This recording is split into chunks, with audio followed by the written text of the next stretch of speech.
31st night కి farm house book చేసుకుని friends తో ఎంజాయ్ చేయాలనుకుంటున్నారా? అయితే వెంటనే డోసే యాప్ ని డౌన్లోడ్ చేసుకుని బుక్ చేసుకోండి. నమస్కారం. విష్ణు పురాణం 19వ భాగంలోకి వచ్చాం. 18వ భాగంలో సత్రాజిత్తు సూర్యుడి కోసం తపస్సు చేశాడని, సూర్యుడి చేత ఆయనకి ఏం లభించిందో విందామనుకున్నాము. అయితే తనకి కంటి ముందు సాక్షాత్కరించిన సూర్యభగవానుడిని చూసి ఎంతో సంతోషించిన సత్రాజిత్తు, దేవా, నీ ప్రచండ తేజోమూర్తిని చూడలేకపోతున్నాను, ప్రసన్నమూర్తిగా నన్ను ఆదరించు, నన్ను కరుణించు అని కోరుకునేసరికల్లా ఆయన పరమ ప్రసన్నమూర్తిగా సూర్యభగవానుడు ప్రత్యక్షమయ్యాడు. నీ భక్తికి మెచ్చాను, వరం కోరుకోమంటే నీ కంఠంలో ఉన్న దివ్యరత్నమైనటువంటి ఆ శమంతకమణిని నాకు ఇవ్వమని కోరుకున్నాడట. అయితే సూర్యభగవానుని మెడలో వేళ్లాడే రత్నమైనటువంటి శమంతక రత్నాన్ని వరంగా పొందాడు సత్రాజిత్తు. సత్రాజిత్తు ఏం చేశాడట, ఆ రత్నాన్ని తన కంఠమాలికలో వేసుకున్నాడు. దండలో ఆ రత్నాన్ని పొదిగించుకున్నాడు. అది మెడలో వేసుకుని వస్తే అతను వస్తూ ఉంటే ఆ రత్నకాంతులు ఎలా నాలుగు పక్కలకి వెళ్తా అంటే సూర్యుడే దిగి వచ్చినట్టుగా అయిపోతుందట. సూర్యభ్రాంతిని కలిగిస్తుంది. ఆయన తిరిగి వస్తూ ఉంటే ద్వారకాపురవాసులంతా ఆశ్చర్యపోయి సూర్యభగవానుడు వస్తున్నాడని కృష్ణుని పిలిచి చెప్తున్నారట. దేవా, సూర్యుడే వస్తున్నాడంటే త్రికాలవేది అయిన శ్రీకృష్ణ పరమాత్మ చిరునవ్వుతోటి వాళ్ళకి ధైర్యం చెప్తూ, సూర్యుడి కాదు, సూర్యుని వలన ఒక రత్నాన్ని పొంది సత్రాజిత్తుడు దాన్ని తన మెడలో వేసుకొని వస్తున్నాడు. ఆ రత్నకాంతులే మీకు సూర్యభ్రాంతిని కలిగించాయని అందరినీ శాంతపరిచాడట. సత్రాజిత్తు తన ఇంటికి వచ్చి హాయిగా ఉన్నాడు. ఆ మణి దినానికి 8 బారుల బంగారము ధనము ఇస్తూ ఉండగా ఈ సత్రాజిత్తు అతిథులకి, అభ్యాగతులకి, యాచకులకి సంతృప్తిగా వినియోగిస్తూ నలుదిక్కుల పేరు పెంపులతోటి ప్రసిద్ధుడయ్యాడట. ఈ సమంతకమణి ప్రభావం వల్ల అతివృష్టి, అనావృష్టి, క్రూర జంతు బాధ, శత్రుపీడ ఇలాంటి దోషాలేమీ లేకుండా సత్రాజిత్తు ఉన్నటువంటి ఆ రాష్ట్రము ఆనంద నిలయంగా రాణిస్తూ ఉండేదట. ఇలా ఉండగా ఒకనాడు శ్రీకృష్ణుడు ఆప్తులందరినీ రావించి ఆలోచించాడట. రాజైన ఉగ్రసేనుడి దగ్గర రత్నం ఉండటం సమంజసం కదా అని మాట్లాడుకున్నారు. అయితే ఆయన కొంచెం సందేహించాడు ఆ మాట చెప్పడానికి. కథ కొంచెం తేడాగా కనపడుతుందండి. కొద్దిగా ఒక వాక్యమే బలవంతంగా అడిగి తీసుకోవడం, ఇవ్వు రాజుకి ఇచ్చేయి అని అడిగితే బాగుండదేమోనని ఆయన వెనక్కి తగ్గాడట. అయితే శ్రీకృష్ణుడు పురప్రముఖులతో కొంతమందితో ఇలాంటిది ఆలోచించినట్టు సత్రాజిత్తుకు తెలిసింది. మనసులో ఒక రకమైన కలత రేగింది ఆయనకి. సరే, ఇవ్వమని కృష్ణుడు స్వయంగా అడిగితే ఇవ్వటమే, ఇవ్వనంటే విరసంగా ఏదైనా జరుగుతుందేమో, బలవంతులతో పగ బతుక్కి చితుకు అని ఆలోచించి తమ్ముడైన ప్రసేనజిత్తుడిని పిలిచి ఆ శమంతకమణిని అతనికి ఇచ్చి దీన్ని కృష్ణుడికి ఇవ్వాలని చెప్పాడు. ప్రసేనుడు అన్న దగ్గర సరే అన్నాడు, కానీ ఇవ్వకుండా తన కంఠహారంలో లాగా ధరించి తిరుగుతూ ఉండేవాడట. అయితే ఇతను కొన్నాళ్ళకి ప్రసేనుడు అశ్వారూఢుడై వేటకి అడవికి వెళ్ళాడట. అక్కడ ఒక చోట కంటపడిన సింహము ప్రసేనుడిని, గుర్రాన్ని చంపి అతని మెడలో ఉన్న మణిని తీసుకుపోయింది. కొంత దూరాన దానికి ఎదురుగుండా వచ్చిన జాంబవంతుడు దానిని చంపి శమంతకమణిని ఆ మెరుస్తున్న దాన్ని బంతిగా భావించి గుహలో ఉన్న తన కుమారుడైనటువంటి సుకుమారుడికి ఇచ్చాడు. ప్రసేనుని సావు తెలిసినటువంటి యాదవులు శ్రీకృష్ణుని మీద నిందారోపణ చేశారు. శమంతకం పరిపాలకుడైన ఉగ్రసేనుడికి ఇవ్వాలని కృష్ణుని ఆలోచన. మెత్తమెత్తగా అడిగితే ఇవ్వడేమోనని అడవికి వెళ్ళాడు. మెళ్ళో వేసుకుని అడవికి వెళ్ళిన ప్రసేనజిత్తుని చంపి మణి తీసుకొచ్చేశాడు. ఈ ప్రజల్ని దయతో ఏలవలసిన వాడు దయ లేకుండా ఇట్లా దారుణంగా నడుస్తూ ఉంటే ప్రజలకేం దిక్కు అని ఇలా ఏమిటంటే ఒక మాట పుట్టేసరికల్లా దాని మీద 100 మాటలు పుడతాయి కదా. ఏ కాలమైనా నిందలు పుట్టడానికి ఒకటే కాలం, పోయే కాలమే అన్నిటికీను. అయితే క్రమంగా ఈ వాక్కులు, మాటలు మారుతూ, నోర్లు చెవులు మారుతూ శ్రీకృష్ణ పరమాత్మ చెవినబడింది. ఈయన ఏం చేశాడట, కొంత సైన్యాన్ని వెంట పెట్టుకుని ఆ ప్రసేనుడు వెళ్ళిన మార్గం వైపుకి అతను ఏ అడవికి వేటకెళ్ళాడో అక్కడికి వెళ్ళాడు. వెళ్తే అవి తిరిగి చూసిన తర్వాత చచ్చిపడి ఉన్న ప్రసేనుని కళేబరము వెంట వచ్చిన వారికి అడుగులు గుర్తించి చూపించాడు. ఇదిగో ఇక్కడ ప్రసేనుడి శవమే ఇది అని గుర్తుపట్టారు. అయితే అక్కడ కొంత దూరంలో ఓ సింహం చచ్చిపడి ఉంది. అక్కడి నుంచి అడుగులు జాడని చూస్తే ఒక కొండ గుహ దగ్గరికి వెళ్ళి అక్కడ చూశాడు. భల్లూకపు అడుగులు కనపడుతున్నాయి అని ఆలోచించి సైన్యాన్ని బయటే ఉంచి ఆయన లోపలికి వెళ్తే వివిధమణి ప్రభాభాసమై ఉన్న జాంబవంతుని భవనం కనిపించింది. అక్కడ లోపల గొండగుహ లోపల ఎన్నో మణులతోటి అలంకరించినటువంటి ఇది కనపడిందట. లోపలికి ప్రవేశిస్తే ఒక దాది చిన్న బాలుని ఒళ్ళో పెట్టుకుని లాలిస్తూ అంటోందట, కుమారా, సింహం ప్రసేనుడిని చంపగా సింహాన్ని జాంబవంతుడు చంపి తెచ్చిన ఈ శమంతకమణి ఇక నీదేరా, ఏడవకు నాయనా ఏడవకు అని పిల్లవాడిని లాలిస్తోందట. ఆ మాట విన్న కృష్ణుడు ఎదురుగుండా చూశాడు. ఈ సుకుమారుడు అని బాలుడితో మెడలో మిరుమిట్లు గొలుపుతున్న శమంతకమణి సూర్యబింబం వెలుగుతున్నట్టుగా ఉంది. అయితే ఒక ముందడుగు వేసి ఆ కుమారుడి మెడలో ఉన్న మణిని తీశాడట. ఆ మణిని తీసేసరికల్లా దాసి భయంతో కేకలు పెట్టేసరికల్లా లోపల ఉన్న జాంబవంతుడు కోపించి శ్రీకృష్ణునితో 21 దినాలు పోరాడాడు. మనం ఇలాంటి కథే వింటాం, కొంచెం తేడాలతోటి. ఈ లోపల ఇలా యుద్ధం ఉంటే ఈ పైనున్న శ్రీకృష్ణుడు సైనికులు ఒక వారం ఉండి వారం రోజులు ఉన్నారు, కృష్ణుడు రాలేదు, పరలోకానికి వెళ్ళిపోయాడేమోనని భయపడి విచారిస్తూ వెనక్కి తిరిగి ఆ బంధుమిత్రులకి చెప్పారట. వాళ్ళు బంధుమిత్రులు ఏమనుకున్నారు, కృష్ణుడు రాలేదంటే ఏదో జరిగింది విపరీత క్రియ, అందుకే కుదరలేదని పారలౌకిక క్రియలు కూడా చేసేసారు. ఈ శమంతకమణి వల్ల ఇలా అసహ్యంగా జరగకూడని విషయం జరిగిపోయిందట.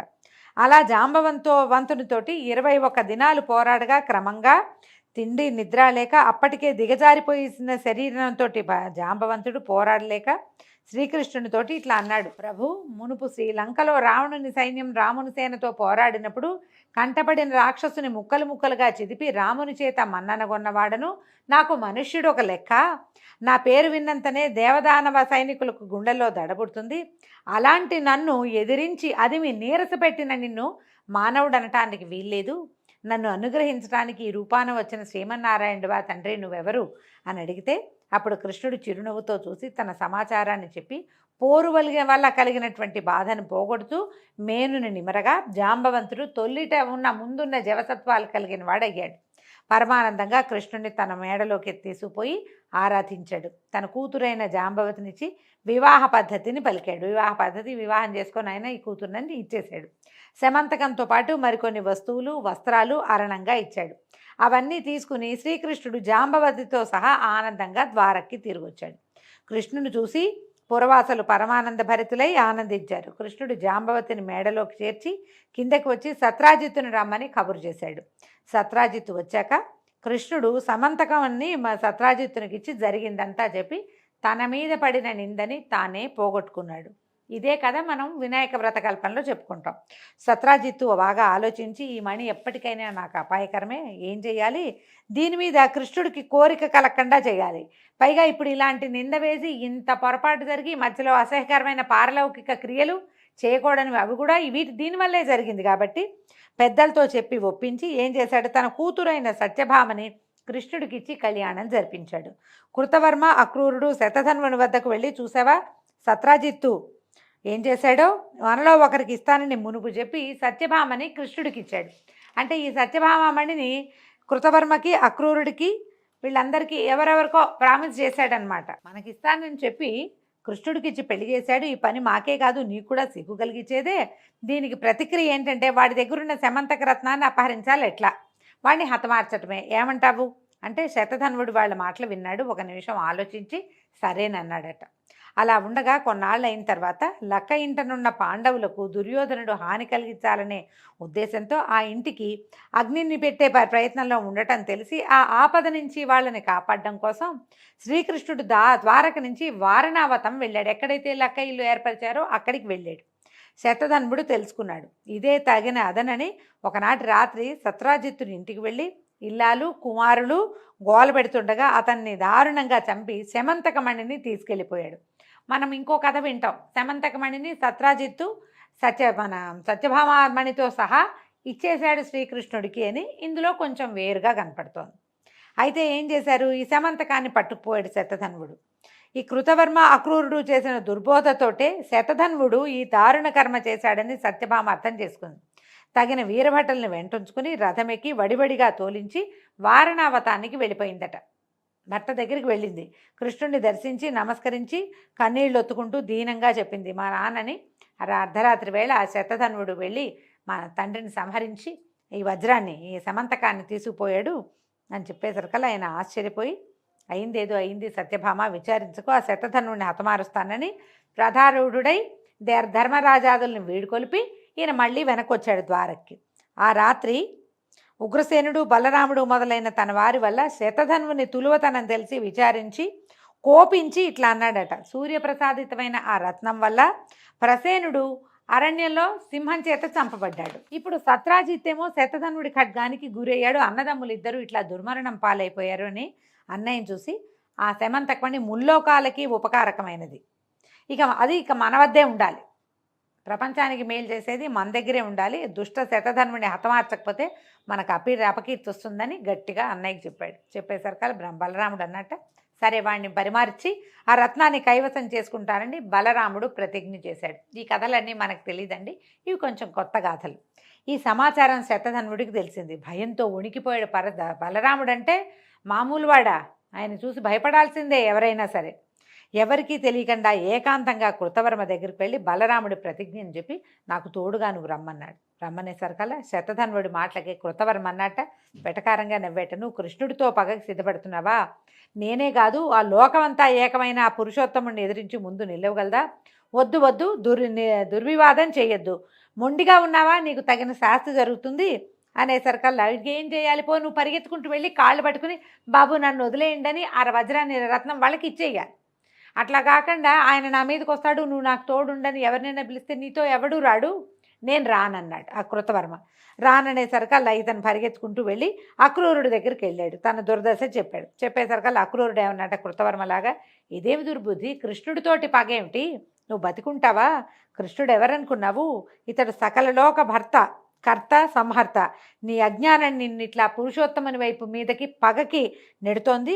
తొందరపడద్దు, బుద్ధిమంతుడిగా ప్రవర్తించు, ఇక్కడ ఉండద్దు, ఎక్కడికైనా పారిపో అని చెప్పేసరికల్లా ఆ మాట కట్టుబడి శతధన్వుడు అన్నట్ట సరే ఈ మహనీయ రత్నాన్ని కృష్ణుడికి దక్కకుండా దాచిపెట్టు, పోని కాదంటావా నీదే, నీకు ఇచ్చేశాననుకో, ఇచ్చేశాను, నువ్వు కాపాడుకో అన్నాడు. సరే అక్రూరుడు ఏమన్నాడు? సరే నువ్వు చెప్పినట్టుగా రహస్యంగా ఈ రత్నాన్ని దాచిపెడతాను, నా దగ్గర ఉన్నట్టు కల్లో అయినా నువ్వెవరితోటి చెప్పొద్దని అక్రూరుడు వజ్రాన్ని ఈ శమంతకమణిని దాచిపెట్టాడు. దాచుకున్నాడు. సరే నేను ఒప్పుకుని ఈ శమంతకమణిని అక్రూరుడికి అప్పచెప్పేసి శతధన్వుడు తిరిగి భవనానికి వస్తూ కృష్ణుడు తన మీదకి వస్తున్నాడని తెలుసుకున్నాడు. ఆ సమాచారం తెలిసి సరికల్లా బెదిరిపోయాడు. బెదిరి ఎవ్వరికీ చెప్పకుండా గుట్టుచప్పుడు కాకుండా పారిపోయాడట, ఊరు విడిచి వెళ్ళిపోయాడు. ఇంతలో ఏమైంది? కృష్ణుడు బలరాముడు తోడుగా ఈ బలరాం బయలుదేరి దారుకుడు సరదాగా రథమెక్కి శతధన్వుణ్ణి అనుసరించాడట. ఈ దారుకుడు ఎవరు? కృష్ణుని యొక్క రథసారథి. ఎక్కేసరికల్లా ఈ శతధన్వుడి గుర్రము వాయువేగంతో పారిపోయి మిథిలా నగరం పొలిమేరలో ఉన్న ఒక తోటలో ప్రవేశించి మరణించిందట. గుర్రం పడి చచ్చిపోయింది. ఆ గుర్రం మీద ఉన్న శతధన్వుడు కింద పడిపోయాడు. వెంట ఉన్న కృష్ణుడు ఏం చేశాడట, ఈ శతధన్వుడి స్థితి గమనించి అన్నం చూసి, అన్నా నువ్వు రథం మీద ఇక్కడే ఉండు, వాడి సంగతి చూస్తానని ఈ రథం మీద నుంచి దిగి సింహంలాగా పరిగెత్తాడట. అంటే తదేక దృష్టితో పరిగెత్తాడు. పరిగెత్తేసరికల్లా ఏమైంది? అల్లంత దూరాన కనపడ్డాడు శతధన్వుడు. కనపడి నిలు అని హెచ్చరించి ముందుకు అడుగు వేశాడు. చక్రాన్ని విడిచిపెట్టాడట. చక్రం విడిచేసరికల్లా సుదర్శనాయుధం వెళ్ళి శతధన్వుడిని సంహరించింది. తల తగిలి పడిపోయింది. కళేబరం కింద పడింది. కృష్ణుడి దగ్గరికి వెళ్ళి కళేబరం మీద ఉన్న నగలన్నిట్లలో చూశాడు, కానీ శమంతకం కనపడలేదు. కనపడిపోయేసరికి వెనక్కి తిరిగి వచ్చి బలరాముడితో చెప్పాడు, అన్నా వాడి దగ్గర శమంతకం కనిపించట్లేదు, ఆశ్చర్యంగా ఉందనేసరికల్లా బలరాముడికి కోపం వచ్చింది. కోపం వచ్చేసరికల్లా నాకు ఇవ్వాల్సి వస్తుందని మోసపు మాటలు మాట్లాడుతున్నావా, పో, నీతో ఉనికి తగదు, నీతో ఉండకూడదు, నువ్వు అబద్ధాలు ఆడుతున్నావని చిరాగ్గా మాట్లాడాడట బలరాముడు. కృష్ణుడు ఆ మాటలకు బాధపడి, అన్నా వాని దగ్గర లేదంటే నేను మోసం చేశానా? అలాంటి పని ఎప్పుడైనా నేను నీ దగ్గర చేస్తానా? ఎన్నడూ చేయను, ప్రమాణవాక్కుగా చెప్తున్నా. ఆ శవం తాలూకు శరీరం మీద కళేబరం మీద శమంతకం లేదు, లేకపోతే నీకు కావాలంటే ఆ సూర్యుడి దగ్గర ఉన్న కంఠహారాలన్నీ తెప్పించిస్తాను అని ఎంతో ముద్దుగా వినయంగా చెప్పాడట. కానీ బలరాముడు ఒప్పుకోలేదట. ఆయన మద్యపానంలో ఉన్నాడు. ఆ ప్రయాణంలో ఆయన విశ్రాంతి తీసుకుంటున్న సమయంలో ఆయన బండి ఎక్కించి తీసుకొచ్చారు. ఆయన మద్యపానంలో ఉన్నాడు. తాగి ఆ ఒళ్ళు తెలియక, చీచి నేను నీతో ఉండను, నువ్వు అబద్ధాలు ఆడుతున్నావు, నీకు ఎప్పుడు ఇదే అలవాటు, నీతో ద్వారకలో ఉండటం ఇక నా వల్ల కాదు, నేను ఎక్కడికి పోతాను, నీ దారి నువ్వు పో అని ఏం చేశాడట, చొరచొరలాడుతూ నాగలి భుజాన్ని వేసుకుని కోపంతో గబగబా నడుచుకుంటూ మిథిలా నగరానికి వెళ్ళిపోయాడట. అక్కడ జనక చక్రవర్తి దగ్గర మన్నన పొంది నివాసం ఏర్పరచుకుని అతని ముఖతః ఆధ్యాత్మ విషయాలు వింటూ దుర్యోధనుడికి గదాయుద్ధ విషయం బోధించే గురువై 3 సంవత్సరాలు ఉన్నాడట.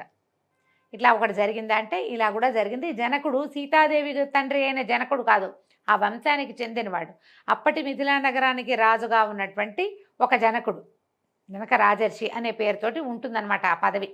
అక్కడ ఉండిపోయాడు. ఈయన ఎప్పుడైతే ఇక్కడ ఉన్నాడని తెలిసిందో దుర్యోధనుడు వచ్చి ఈయన దగ్గర గదాయుద్ధం నేర్చుకోవటం మొదలుపెట్టాడు.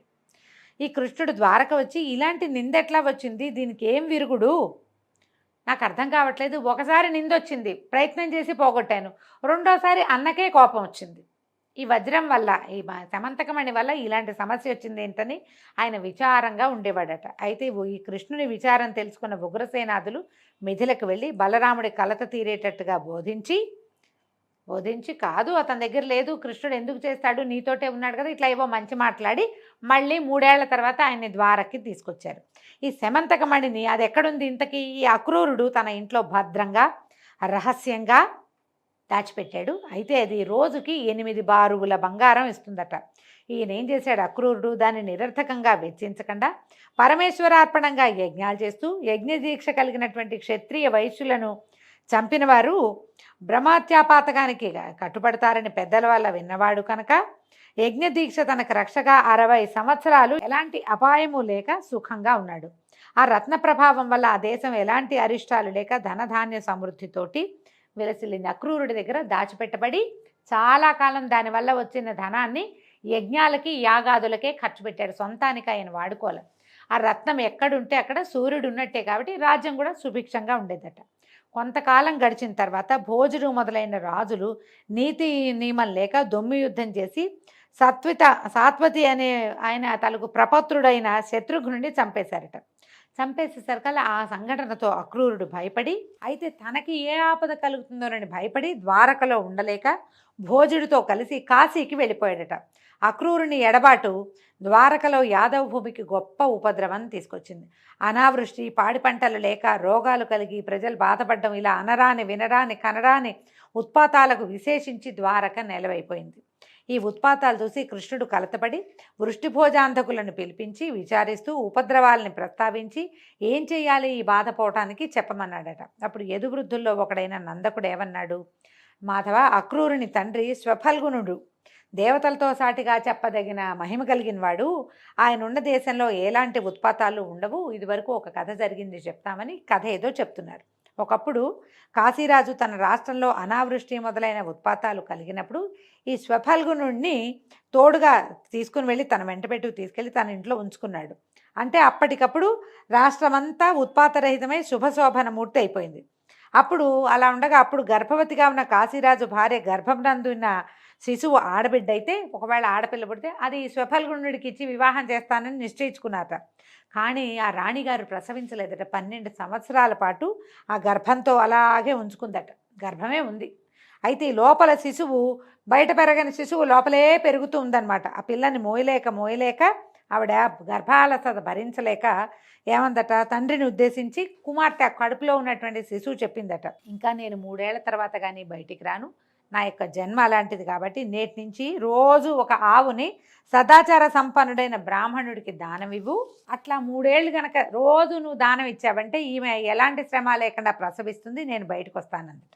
అనేసరికల్లా అప్పుడు అలాగే చేస్తానని ఆ కాశీరాజు గారు రోజుకొక ఆవును చొప్పున గురువుగారికి దానం ఇచ్చేవాడు. అలా తనకున్నటువంటి పురోహితుల్లో బ్రాహ్మణుల్ని ఎన్నుకుని వాళ్ళకి దానం ఇచ్చేవాడు. 3 ఏళ్ళు అయ్యాక రాణికి సుఖప్రసవం జరిగి కూతురు కన్నదట. ఆ పిల్ల పెద్దదయ్యాక దాన్ని స్వఫల్గుణరాజుకి ఇచ్చి కాశీరాజు వివాహం చేశాడు.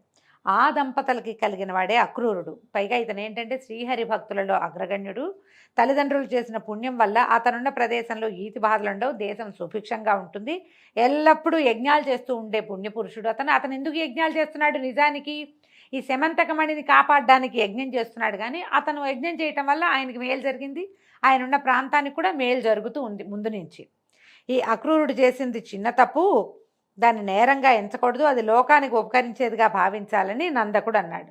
సరే ఏమన్నాడు, అలాగే వెంటనే శపథం చేసి శ్రీకృష్ణుడు ఎప్పుడూ అతని ప్రాణానికి ధనానికి ఆశించను, అతను నేనేమీ చెయ్యను అని చెప్పి కొందరు బ్రాహ్మణుల్ని పంపించి ద్వారకకి రప్పించాడు. ఈ ద్వారకకి ఎప్పుడైతే తిరిగి వచ్చాడో ఆ శమంతకరత్న ప్రభావం అనే చెప్పాలి, వెంటనే వానలు కురిశాయి, సస్యవృద్ధి కలిగింది, రోగాలు దుర్యోగాలు లేని వాళ్ళే ప్రజలు సుఖజీవనులు అయ్యారు, పాడి 2 ఇంతలు పెరిగింది. ఇలాగా సకల దోష నివారణ అవడము తెలిసి ఆశ్చర్యపడి కృష్ణుడు తనలో తను ఇట్లా అనుకున్నాడట, నందిని స్వఫల్గుండు స్వల్ప పుణ్యులు, అంటే ఆ కుమార్తె రాజుగారు అమ్మాయి కాశీరాజు కుమార్తె పేరు నందిని, వీళ్ళు స్వల్ప పుణ్యులు, సాధారణమైన పుణ్యం చేసిన వాళ్ళు, వాళ్ళ కొడుకు అక్రూరుడు ఇంత ఇనుమిక్కిలి పుణ్యమహిమ కలిగిన వాడా, ఇది ఎలా జరిగింది వీడికి, ఇంత మహిమ ఎట్లా వచ్చింది, అది అలా ఉండని విడవక యజ్ఞాలు చేస్తూ బ్రాహ్మణులకి అపరిమితమైన దక్షిణలు ఇస్తున్నాడు. నాకు తెలియని రీతిగా వీళ్ళకి ఇంత ధనం ఎట్లా వచ్చింది? ఈ మహిమ, ఈ ధన ప్రాబల్యము కలగడానికి మూలం ఖచ్చితంగా శమంతకమే, సందేహం లేదని అనుకుని అప్పుడు ఆ ఆప్తుల్ని పంపించి అక్రూరుని రప్పించాడట. వాటితో పరిహాసాలాడుతూ అవి ఇవి ఆటలాడడం ప్రారంభించాడు. తర్వాత కాసేపు విశ్రాంతి తీసుకుని కబుర్లు చెప్పుకున్నాక, అక్రూరా, పుణ్యాత్ముడివి నువ్వు, సూర్యుడిచ్చిన శమంతకమణి నీ దగ్గరుంది, లేకపోతే ఇన్ని యజ్ఞాలు, దానాలు, ధర్మాలు చేయటానికి ధనం నీకెక్కడిది? చూడు, నా మాట విను, అది నీ దగ్గర ఉందన్న నమ్మక నా మీద అపనింద వేస్తున్నారు, నా మీద పడిన అపనిందని పోగొట్టు, ఈ మణిని తెచ్చి అందరికీ చూపించు అనగానే కృష్ణుడు వాటకి బెదిరిపోయాడట. అక్రూరుడు కాసేపటికి సర్దుకున్నాడు. సర్దుకుని, ఈ మణి నా దగ్గర ఉందని ఈ కృష్ణుడు ఎట్లా గ్రహించాడు? ఎప్పుడో గ్రహించి కూడా ఇప్పుడు బయట పెట్టాడా? సరే, నేను అలాగే దాచి ఉంచితే లేదని తప్పుడు మాట్లాడితే వదులుతాడా నన్ను? భయం వేస్తోంది ఓ పక్కన అని, అలాగని అబద్ధం చెప్తే ప్రాణం మీద తెచ్చుకోవటమే, ఎందుకు వచ్చిందని ఆ పట్టుదట్టిలో మూటగట్టి ఉంచిన శమంతకాన్ని తీసుకొచ్చి కృష్ణుడికి అప్పచెప్పాడట. ప్రభాత భాస్కర ప్రభాసమానమైన సామాన్య దృష్టితో చూడరానిదై అందము పొగడ్తలకు ఆలవాలమై ఉన్న శమంతక రత్నం శ్రీకృష్ణుని చేతిలోకి చేరేసరికి మరింత వెలిగిపోతూ కళకళలాడిపోవటం మొదలుపెట్టిందట. మామూలుగానే దానికి ఎంతో వెలుగుంది, భగవంతుని యందు చేరేసరికి ఇంకా వెలుగొచ్చిందట దానికి. అక్కడున్న వాళ్ళంతా ఆశ్చర్యపోయారు. జయజయధ్వానాలు చేస్తే అక్రూరుడు అన్నాడట, అయ్యే కృష్ణ, నీ దయ నాపై ఉన్నందువల్లే ఈ దివ్యరత్నం నా వద్ద ఉండటం జరిగింది, విశేషించి నాకు ఇంత సంపద కూడా కలిగింది, కాకపోతే ఇట్లా జరుగుతుందా? ఈ రత్నం మీద ఆశతో ప్రసేనుడు, సత్రాజిత్తు, శతధనుడు చనిపోయారు. నా మనసులో బాధ అదే, ప్రాణహాని జరుగుతుంది దీనివల్ల అని భయంగా ఉంది. సరే, ఆ బాధ నేటితో తీరిపోయింది. నేను నా వద్ద ఉంచుకోవటం లోకోపకారం కోసమే. నువ్వు అడిగితేనే కానీ స్వయంగా నేను నీకు ఇవ్వదలుచుకోలేదు. దాచిన పదార్థం అడిగితే కానీ ఇవ్వకూడదని పెద్దల మాటట. అడిగావు, సమర్పించా, ఇక నాకే గొడవ లేదు. నీ కోరిక ప్రకారం కానీ నేను నిన్ను మనసులో ఆరాధించే భక్తుడిని, నన్ను కరుణించమన్నాడు. అప్పుడు ఏం చేశాడు? ఈ కృష్ణుడు ఆదరంగా మంచి మాటలతో అతను ఆనందపరిచాడు. ఈ శమంతకం మీద ఉన్న ఆశతోటే బలరాముడు ఈ మణి కోసమే ఊరు విడిచి వెళ్ళాడు. ఆ రోజు అంతే కదా, నువ్వు నాకు ఇవ్వాల్సి వస్తుందని, నువ్వు అబద్ధం చెప్తున్నావని తమ్ముడితో దుర్భాషలాడి ఆయన మిథిలా నగరానికి వెళ్ళిపోయాడు. మా నాన్న సొమ్ము నాకే చేరాలని సత్యభామ కోరిక అని ఆలోచించి, ఈ గృహకలహం ఎందుకు, ఇప్పుడు ఆ వజ్రం, ఆ శమంతకమణి బలరాముడికి ఇస్తే అన్నయ్య నిందబాపుకోవచ్చు, కానీ మా నాన్నది నాకు ఇవ్వకుండా ఆయనకి ఎందుకు ఇచ్చారని సత్యభామ అనుకుంటుంది. వీళ్ళిద్దరికీ పోట్లాట వస్తుందని ఏమన్నాడంటే, అయ్యా అక్రూరా, ఇది బ్రహ్మచర్యాన్ని నిరాఘాటంగా పరిపాలించే వాళ్ళ దగ్గరే ఉండాలి, కానీ గృహస్థుల దగ్గర ఉండకూడదు. నాకు లెక్కకు మిక్కిలిగా ఉన్న కాంతలతో ఉన్న నా దగ్గర అసలు ఉండకూడదు. నన్నే ఎంతో ప్రేమగా చూస్తూ ఎడబాయకుండా ఉండే సత్యభామ కూడా ఇది తగదు. ప్రతిదినము ఎంతో కొంత మద్యపానం చేసే అలవాటు ఉన్నటువంటి బలరాముడి దగ్గర కూడా ఇది ఉండకూడదు. నిష్కల్మషుడివి, బ్రహ్మచర్యం విడువక పాలించేవాడివి, పరమ భాగవతోత్తముడివి, నువ్వే దాన్ని భరించు, అనాయాసంగా భరించగలుగుతావు అని ఇచ్చేశాడట. దాంతో అక్రూరుడు సంతోషంగా దాన్ని తీసుకుని కృష్ణుడితో చెప్పి తన నివాసానికి వెళ్ళి అప్పటిదాకా దాచిపెట్టినటువంటి ఈ శమంతక రత్నాన్ని తన కంఠమాలికలలో చేర్చి ధరించడం మొదలుపెట్టాడట. ఈ విధంగా తనకు కలిగిన నిందను పోగొట్టుకున్నటువంటి కృష్ణుడు ప్రశాంత చిత్తుడై ఉన్నాడు. ఈ కథ వినిన వారు ఎలాంటి అపనిందలు పొందక మంచి పేరు కలవారై పుత్రపౌత్రాభివృద్ధిగా ప్రమోదంగా జీవితం గడుపుతారు. మనము ఒక చిత్రమైన వృత్తాంతాన్ని వింటామండి. అదే వృత్తాంతం తాలూకు తరువాయి భాగాన్ని ఈరోజు విష్ణు పురాణంలో విన్నాం. దీంతో సెలవండి. రేపు ఉదయం తరువాయి భాగంలో మళ్ళీ కలుసుకుందాం. నమస్కారం.